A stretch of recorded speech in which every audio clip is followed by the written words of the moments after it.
কি বিশৃঙ্খল অবস্থা! গোড়াতেই এত গলদ থাকলে পরে কি হবে? হ্যাঁ, না, ব্যাপারটা তো জানাতে হবে।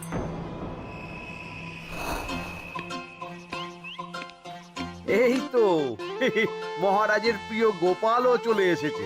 তাহলে এবার সভা শুরু করা যাক মহারাজ।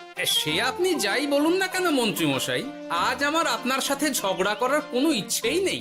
কেন গোপাল, কি হয়েছে তোমার? কি আর বলি মহারাজ, কৃষ্ণনগরের ভবিষ্যৎ দেখে আমি তো ভাষাই হারিয়ে ফেলেছি। বলো কি, কৃষ্ণনগরের ভবিষ্যৎ? তা শুনি শুনি, খুব ভালো কিছু নিশ্চয়ই। এতে আর শোনার কি আছে মহারাজ, অবশ্যই ভালো হবে। সে কথা তো আমি একবারও বলিনি মন্ত্রী মশাই। আহা গোপাল, ভনিতা না করে বলি ফেলো না দেখি, কি এমন দেখেছো কৃষ্ণনগরের ভবিষ্যৎ?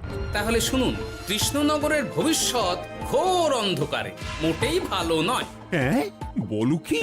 কৃষ্ণনগরের ভবিষ্যৎ বলতে আমি ছোট ছোট ছেলে মেয়েদের কথাই বলছি। ওরাই তো আমাদের কৃষ্ণনগরের ভবিষ্যৎ। ঠিক কথা, কিন্তু তার সাথে অন্ধকারের কি সম্পর্ক? সম্পর্ক আছে মহারাজ।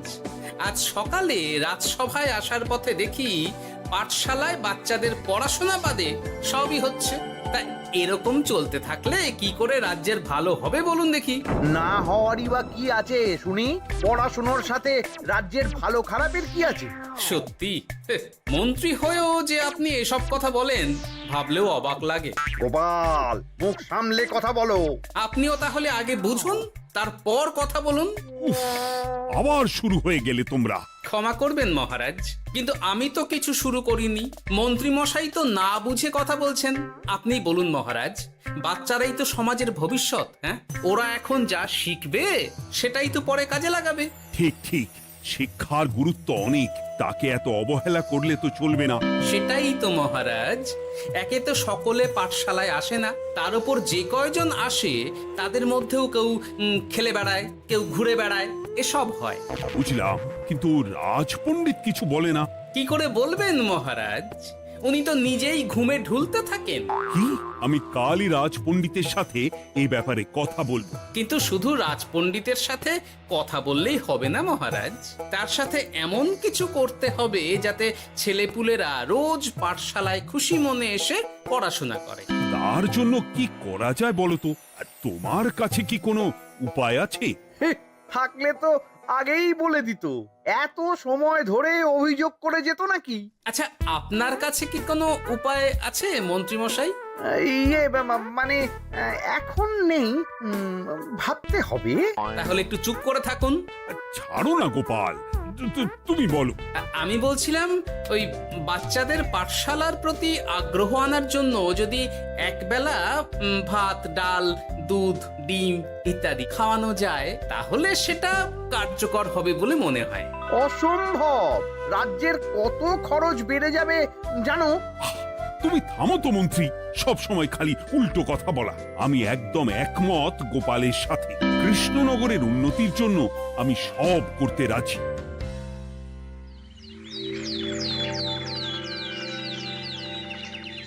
তোমার কিছু বলার আছে পণ্ডিত, পাঠশালার এই অব্যবস্থার ব্যাপারে? আজ্ঞে মহারাজ, অনেক ভোরে উঠি তো, তাই একটু চোখ লেগে যায় আর কি। চোখ লাগারও আর সময় পেল না তোমার? পড়ানোর সময়ই চোখটা লাগতে হলো। যাই হোক, যা হওয়ার হয়ে গেছে, আর যেন এমন না হয় সেটা কিন্তু মাথায় রেখো। আজ্ঞে মহারাজ, কথা দিচ্ছি আর কোনোদিন পড়ানোর সময় ঘুমোবো না। বেশ, আর মন্ত্রী, তোমার ওপর একটা দায়িত্ব আছে। বলুন মহারাজ। তুমি পাঠশালাতে পড়াশোনা শুরু করতে পারবে এমন বয়সী সকল বাচ্চাদের মোট সংখ্যাটা জেনে কোনো দোকানদারের কাছে গিয়ে সেই পরিমাণ শস্যপাতি আর ডিমের বায়না দিয়ে আসবে। আর হ্যাঁ, একজন ভালো রান্নার ঠাকুর জোগাড় করো। যথাজ্ঞা। আরে বাস, এ তো দারুণ সুযোগ। এই ফাঁকে আমারও কিছু লক্ষ্মী লাভ হতে পারে। গোপাল, তোমারও একটা দায়িত্ব আছে। হ্যাঁ, বলুন মহারাজ। মন্ত্রী যে দোকানদারের কাছে সব জিনিসপত্র বায়না দেবে, সেখান থেকে জিনিসপত্রগুলো নিয়ে তুমি রোজ পাঠশালায় পৌঁছে দেবে, কারণ এসব ব্যাপারে মন্ত্রীর ওপর আমার ভরসা নেই। ঠিক আছে মহারাজ। ও, মহারাজের বেশি বেশি বলে কিনা আমার ওপর ভরসা নেই। সব জোগাড় করব আমি, আর শেষ বাজিটা মারবে গোপাল। আরে না, ভালোই হলো। আমি যদি কিছু করিও তবু দোষ পড়বে গোপালেরই উপর। কি ব্যাপার, মন্ত্রী মশাই কিছু বললো না এটা শুনে? কি ভাবছে এত? ঠিকই বলেছেন মহারাজ, এসব কাজ গোপালই ভালো করতে পারবে। বাবা, ওভাবে কেন বলছো গোপাল? আমিও তো চাই কৃষ্ণনগরের ভালো হোক। বেশ, ভালো হলেই ভালো। শোনো ঠাকুর, তাহলে ওই কথাই রইলো। দেখো যেন কোনো ভুলচুক না হয়। ঠিকঠাক কাজ করলে ভালো বকশিস পাবে, কেমন? হ্যাঁ হুকুম, কোনো ভুল হবে না। পাথর ভেঙে এক বস্তা কাঁকর আমি তৈরি করেই এনেছি, আর অর্ধেক দুধে অর্ধেক জল মেশানো আর ডিম সরানো, এই তো সব হয়ে যাবে। হ্যাঁ, তবে দেখো গোপাল যেন এর টের না পায়। না না হুকুম, দু গোপাল কেন, কাক পক্ষীও টের পাবে না।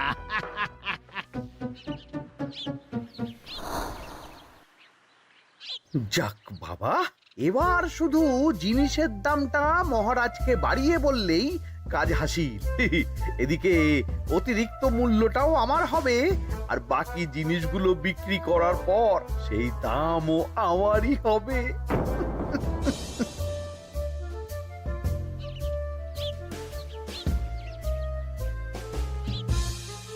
কই রে, কোথায় যাচ্ছিস সব তোরা? যাচ্ছি গো গোপাল দাদু। কাল থেকে অবশ্যই সব পাঠশালায় যাস, কিন্তু বন্ধুদেরও বলিস যেতে। ভাত, ডিম, দুধ আরো কত কি ভালো ভালো সব খাবার দেওয়া হবে রে। তাই ডিমও দেবে? হ্যাঁ রে, মহারাজ এই নতুন নিয়ম করেছেন। আমি নিজে গিয়ে জিনিসপত্র দিয়ে আসবো। কে মজা, আমি তো তাহলে রাত যাব পাঠশালা। আমিও যাব। বেশ দারুণ ব্যাপার হলো তো, এবার তো রোজ পাঠশালা যেতেই হবে। আচ্ছা বেশ, এবার চলি তাহলে।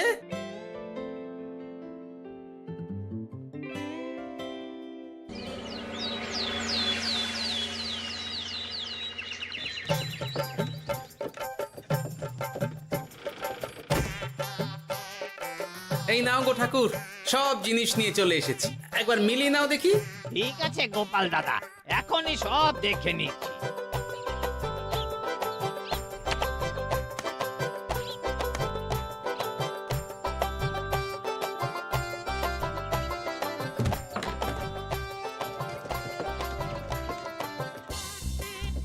যাক বাবা, গোপাল দাদা গেছে। এবার মন্ত্রী মশাইয়ের কথা মতো সব করলেই কেল্লা ফতে।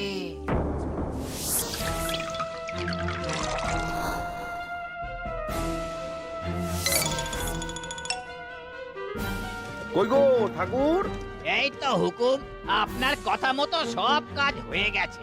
ওই দেখুন, ওখানে জিনিসগুলো রাখা আছে, আপনি নিয়ে যেতে পারেন। বাবা বাবা, খুব ভালো, খুব ভালো।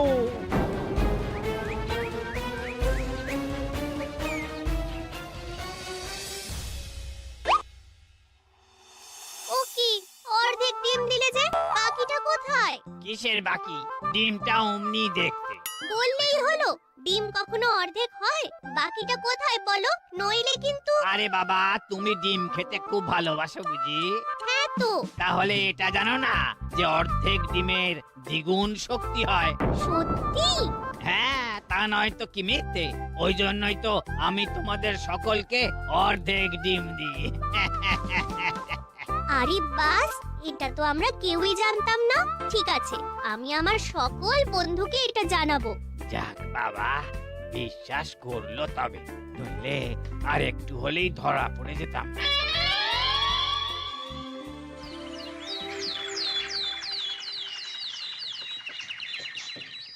আরে, রান্নার ঠাকুর কারোর সাথে কথা বলছে মনে হচ্ছে। পেছন থেকে দেখে তো মন্ত্রী মশাই বলে মনে হচ্ছে। একটু কাছে গিয়ে দেখি তো কি ব্যাপার।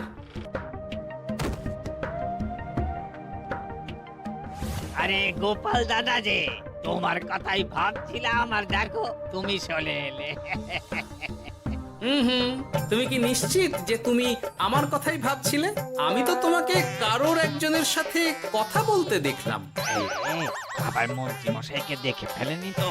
কথাটা বেফাঁস হয়ে যাওয়ার আগেই আমাকে কথা ঘোরাতে হবে। কি গো বলো, এত কি ভাবছো? হ্যাঁ, না না, এতে ভাবার আর কি আছে?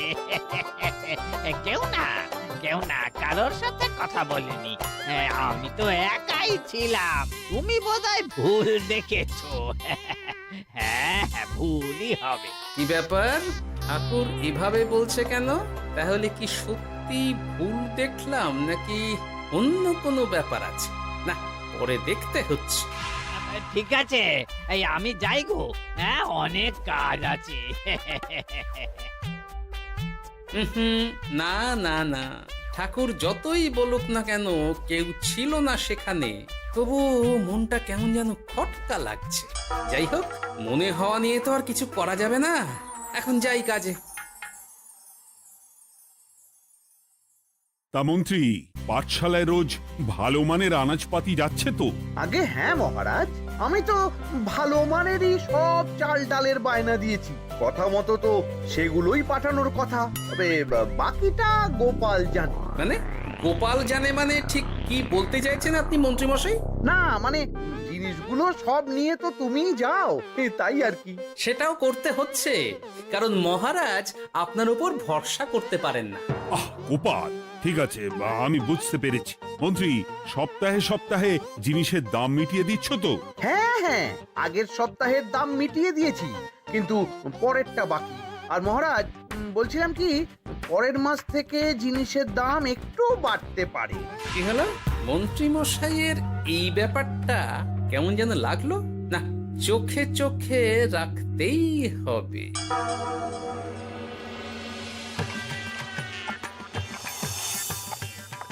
কিরে বুটি, তুই অর্ধেক ডিম খেয়ে বাকি অতটা রেখে দিলি কেন?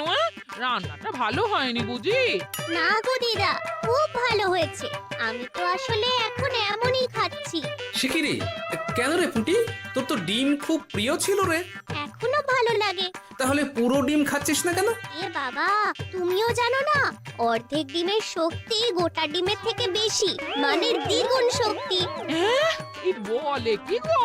এই, তোকে এমন কথা কে বলেছে রে? ওমা, কেন? পাঠশালার রান্নার ঠাকুর আমাদের তো রোজ অর্ধেক ডিমই দেয়, ওই জন্য আমি একদিন জিজ্ঞেস করেছিলাম, তখন বলল অর্ধেক ডিমের দ্বিগুণ শক্তি হয়। বলিস কি রে? এতদিন ধরে এসব চলছে?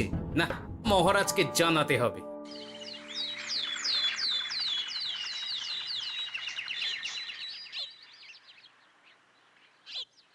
আরে গোপাল এত সকাল সকাল রাজবাড়ির দিকে যাচ্ছে কেন? গিয়ে আড়াল থেকে দেখি তো।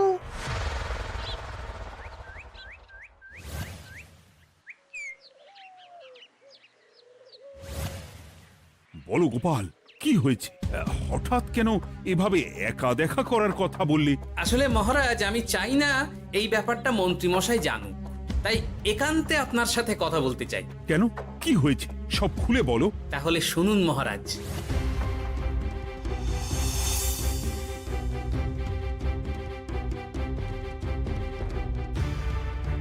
কি সাংঘাতিক ব্যাপার! আমি এখনই ওই রান্নার ঠাকুরকে কারাগারে বন্দি করার আদেশ দিচ্ছি। না না মহারাজ, সেটা ভুলেও করতে যাবেন না। আমার এই পুরো ব্যাপারটাতেই সন্দেহ আছে। পুরো পরিকল্পনার পেছনে মনে হচ্ছে অন্য কেউ আছে মহারাজ। তুমি ঠিক কার কথা বলতে চাইছো? প্রমাণ ছাড়া তো আমি কারো নাম বলতে পারবো না মহারাজ।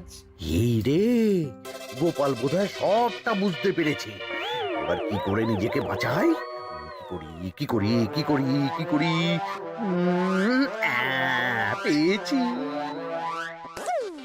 শোনো ঠাকুর, এখন কিন্তু মহারাজ সবটা জেনে গেছে, তাই দেখো যাই হয়ে যাক না কেন আমার নামটা যেন না আসে, নইলে কিন্তু তোমাকেই রাজ্য ছাড়া হতে হবে। না না হুকুম, দয়া করে এ কাজ করবেন না। আমি মরে গেলেও আপনার নাম নেব না। মাথায় থাকে যেন। বলো বলো, তুমি কেন এমন করেছো? আগে আগে আমি আমি নিজে থেকে এসব করিনি মহারাজ, আমাকে এসব করার জন্য বাধ্য করা হয়েছে। কে তোমাকে সব করতে বলেছে? আগে গোপাল দাদা। কি? মিথ্যে কথা। বেশ হয়েছে, এবার ঠেলা বুঝুক গোপাল। দেখলেন মহারাজ, খুব ভরসা করতেন না আপনি গোপালের ওপর? ভাবা যায় তলে তলে এই। মহারাজ, আমি সত্যিই সবকিছু করিনি। আমি যদি এটাতে যুক্ত হতাম তাহলে কি আপনাকে নিজে থেকে এসব জানাতাম? দেখো গোপাল, এখন এসব কথা বলে কোনো লাভ নেই। সবাই জানে তোমার মাথায় কত বুদ্ধি। তুমি ইচ্ছা করে আগে গন্ডগোল করে তারপর সেটা ঢাকতে নিজে থেকে সব বলছো। গোপাল, তুমি সত্যি করেছো কি করনি সেটা কিন্তু তোমাকেই প্রমাণ করতে হবে। এটা যেমন সত্যি যে এসব যে ঘটছে সেটা তুমি আমায় জানিয়েছো প্রথম, তেমনি এটাও সত্যি যে প্রতিদিনের শস্যের বস্তা তুমি নিয়ে যাও পাঠশালায়, তাই তোমাকেও যে সন্দেহের তালিকা থেকে বাদ দেওয়া যাবে না। বেশ, তাহলে আমি প্রমাণ জোগাড় করেই তবে এই রাজসভায় পা দেব।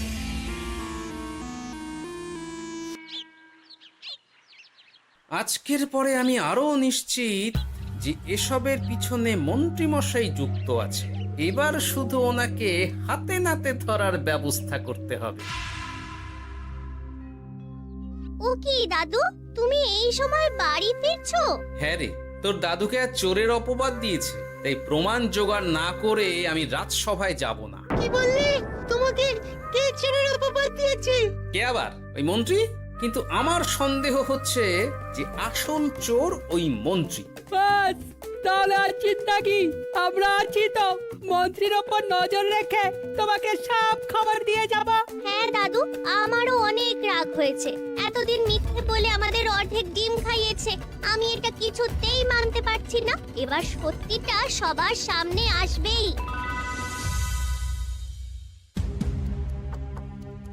নাও নাও, আজকে চাল ডাল সব এই বস্তাতে আছে। এই নিন আজকের মূল্য। দেখো, অর্থটা কিন্তু বড় কথা নয়। তোমার যে রোজ বিক্রি বাট্টা বেড়ে গেছে, আর তার জন্যই তোমার তো আমাকে মিষ্টি খাওয়ানো উচিত। একদম, আমি কালই আপনাকে মিষ্টি খাওয়াবো, একদম পাকা কথা। তাহলে আজ চলি, কাল দেখা হবে। দেখলি মন্ত্রী মশাই কি বদমাইশ। চল এখনই গিয়ে গোপাল দাদুকে সব বলি।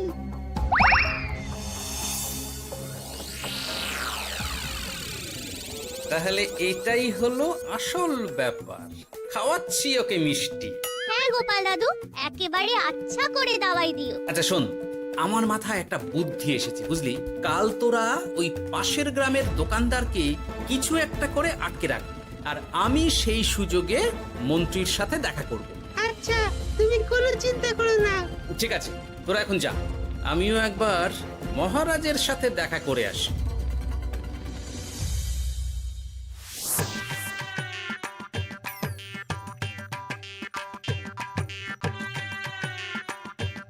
আসতে পারি মহারাজ? আরে গোপাল জি, এসো এসো। মহারাজ, কথা মতো আমি প্রমাণ জোগাড় করে ফেলেছি, কিন্তু সেটা দেখার জন্য আপনাকে কাল আমার সাথে একটা জায়গায় যেতে হবে। বেশ, আমি যাব।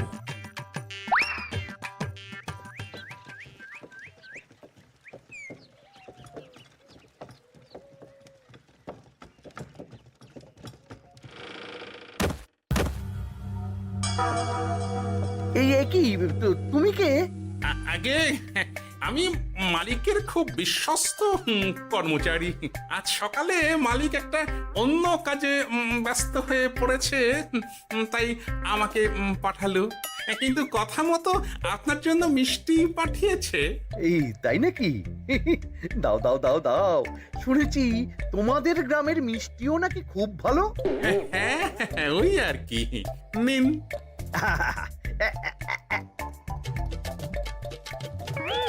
এই, ওরে বাবারে, ওরে বাবারে, মরে গেলাম রে, বাঁচাও। কেমন চলে গেল, লাগছে চলে গেল। মন্ত্রী মশাই? গোপাল, তুমি? তোমায় আমি ছাড়বো না। এই যে গোপাল দাদু, আসল দোকানদার। এই, আসল দোকানদার? এই রে, এবার কি হবে? এই, তোমার কি আর কিছু বলার আছে মন্ত্রী? তোমার সব কর্মকাণ্ড আমাদের কাছে ফাঁস হয়ে গেছে। তোমার সাহস কি করে হয় কৃষ্ণনগরের ভবিষ্যতের সাথে এমন করার?